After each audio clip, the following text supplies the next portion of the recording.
የማቴዎስ ወንጌል የኢየሱስ የትውልድ ሐረግ። የዳዊት ልጅ የአብርሃም ልጅ የሆነው የኢየሱስ ክርስቶስ የትውልድ ሐረግ የሚከተለው ነው። አብርሃም ይስሐቅን ወለደ። ይስሐቅ ያዕቆብን ወለደ። ያዕቆብ ይሁዳንና ወንድሞቹን ወለደ። ይሁዳ ከትዕማር ፋሬስንና ዛራን ወለደ። ፋሬስ ኤስሮምን ወለደ።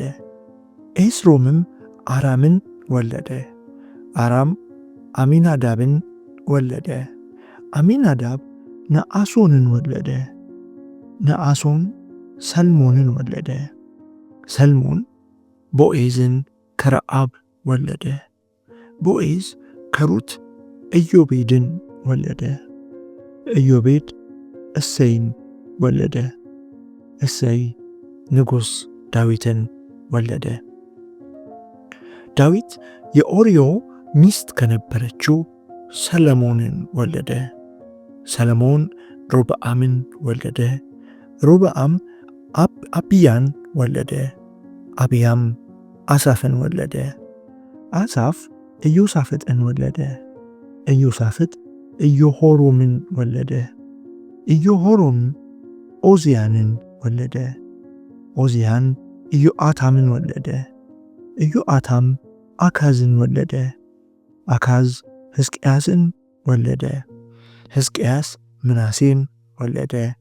ምናሴ አሞንን ወለደ። አሞንም ኢዮስያስን ወለደ። ኢዮስያስ በባቢሎን ምርኮ ጊዜ ኢኮንያንንና ወንድሞቹን ወለደ። ከባቢሎን ምርኮ በኋላ ኢኮንያን ሰላትያልን ወለደ። ሰላትያልም ዘሩባቤልን ወለደ። ዘሩባቤል አብዮድን ወለደ። አብዮድ ኤልያቄምን ወለደ። ኤልያቄም አዛርን ወለደ። አዛር ሳዶቅን ወለደ። ሳዶቅ አኪምን ወለደ። አኪምም ኤልዩድን ወለደ። ኤልዩድ አልዓዛርን ወለደ። አልዓዛር ማታንን ወለደ። ማታን ያዕቆብን ወለደ። ያዕቆብ ዮሴፍን ወለደ። ዮሴፍም የኢየሱስ ክርስቶስ እናት የማርያም እጮኛ ነበር። እንግዲህ ከአብርሃም እስከ ዳዊት 14 ትውልድ፣ ከዳዊት እስከ ባቢሎን ምርኮ 14 ትውልድ፣ ከባቢሎን ምርኮ እስከ ክርስቶስ ልደት 14 ትውልድ ይሆናሉ። የኢየሱስ ክርስቶስ የልደት ታሪክ እንዲህ ነው። እናቱ ማርያም ለዮሴፍ ታጭታ ሳይገናኙ በመንፈስ ቅዱስ ጸንሳ ተገኘች። እጮኛዋ ዮሴፍ ጻድቅ ሰው ስለነበርና ማርያምን በሰው ፊት ሊያጋልጣት ስላልፈለገ በስውር ሊተዋት ወሰነ። በዚህ ሐሳብ ሳለ የጌታ መልአክ በሕልም ተገለጠለት፣ እንዲህም አለው፣ የዳዊት ልጅ ዮሴፍ ሆይ እጮኛህን ማርያምን ወደ ቤትህ ለመውሰድ አትፍራ። የጸነሰችው በመንፈስ ቅዱስ ነውና ወንድ ልጅ ትወልዳለች። ስሙንም ኢየሱስ ብለህ ትጠራዋለህ፣ ሕዝቡን ከኃጢአታቸው ያድናቸዋልና።